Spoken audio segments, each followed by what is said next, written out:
as a war goes on, that level of support will dissipate over time. Now, I do want to say that he does continue to have support from Republicans. On average, somewhere between 75 and 80% of Republicans still are in favor of this war. But just pointing to that recent YouGov poll, you have 57% of the American public that doesn't really know why the U.S. is there. So he hasn't been able to make the case as to why the U.S. needed to engage in this war. And other Republicans who are eyeing the midterms are seeing that because gas prices are up by 30%, somewhere around $4.15 a gallon, which is the highest it's been since 2022, that there's going to be more pressure on him to find some kind of resolution. Zaydun, in terms of finding that resolution, you were mentioning to us previously that it's worth remembering that this time around there have been lower level negotiations, diplomatic negotiations, and possibly technical negotiations going on via Pakistan between Iran and the US. Now we have the fact that J.D. Vance is coming in.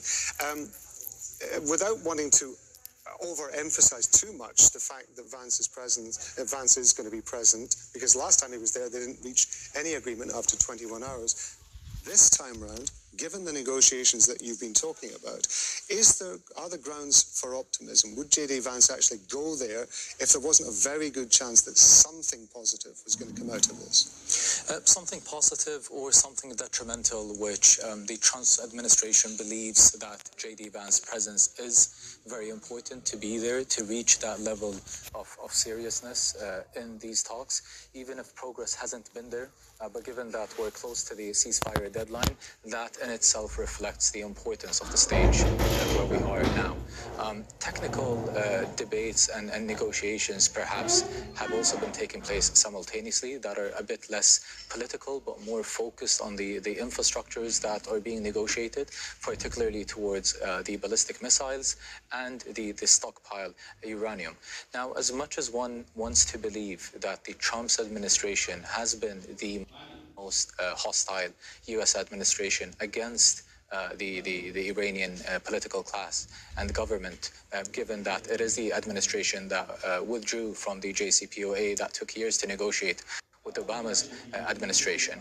There's also an interesting element where that has been heavily missed, and that is negotiate a new Iran nuclear deal with the current administration, because there is a very strong technical belief from very different experts across the spectrum in the United States that the technical experts that would be presented by the Trump administration would be much more less qualified, and perhaps a lot of nominations would be based on personalized nominations that may have not been with the technical experts that were presented by the Obama's administration. Sure, the political animosity and the disagreements with both sides and the lack of a strong communication and diplomatic channels is definitely much more fragile if we were to compare the communications between the Iranians and the Obama administration.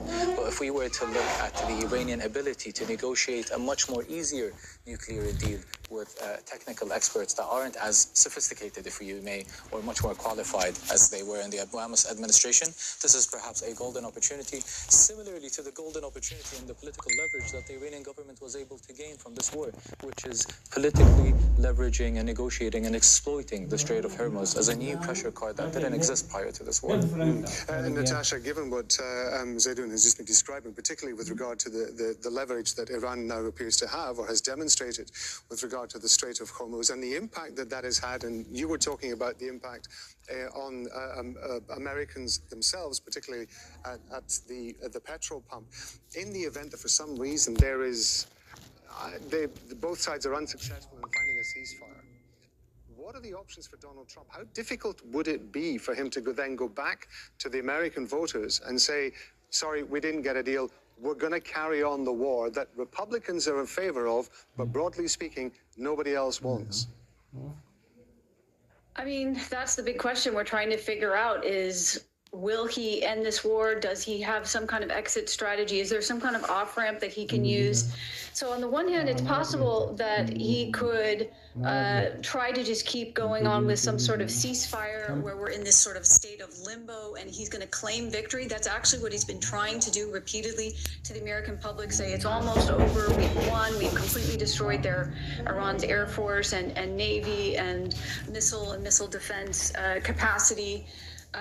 But the reality is, and has already been said by your guests, is these negotiations often take years. I mean, the previous one took 2 years, and there were incredible experts on both sides. And this time, we don't have that. We have like people like Jared Kushner and Steve Witkoff and JD Vance, who don't really have the technical expertise to go head to head with the Iranians, which is going to make it more difficult to come up with some kind